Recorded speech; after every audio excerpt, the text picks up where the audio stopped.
मराठीच्या मुद्द्यावरून मीरा रोडमध्ये निघालेल्या मोर्चात दिसली मनसे आणि ठाकरेंच्या शिवसेनेची एकजूट। अखेर मनसेने ठरवलेल्या मार्गावरूनच निघाला मोर्चा। अविनाश जाधवांसह स्थानबद्ध केलेल्या नेत्यांचीही सुटका।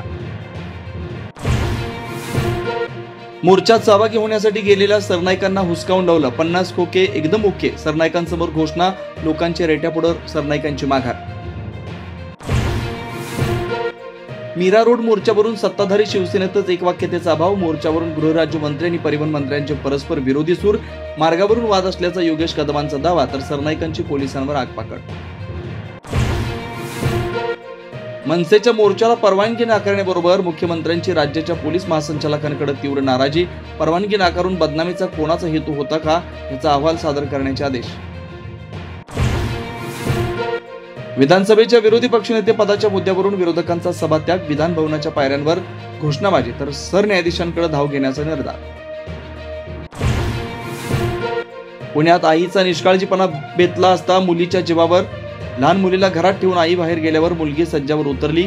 अग्निशमन दल कर्मचाऱ्याच्या प्रसंगावधानामुळे बचावली मुलगी। सरन्यायाधीश भूषण गवई यांचा विधिमंडळात सत्कार। मुख्यमंत्री फडणवीस यांच्याकडून गवईंबाबत गौरव। कोकणातील सर्वात मोठं धरण असलेलं तिलारी 85% भरलं। 8000 क्युसेक्स वेगानं विसर्ग। नाशिकच्या गंगापूर धरणातून गोदावरीत विसर्ग। दुतोंड्या मारुतीच्या कमरेपर्यंत पाणी, तर गोदा काठावरील मंदिर पाण्याखाली। नदीकाठच्या गावांना सतर्कतेचा इशारा।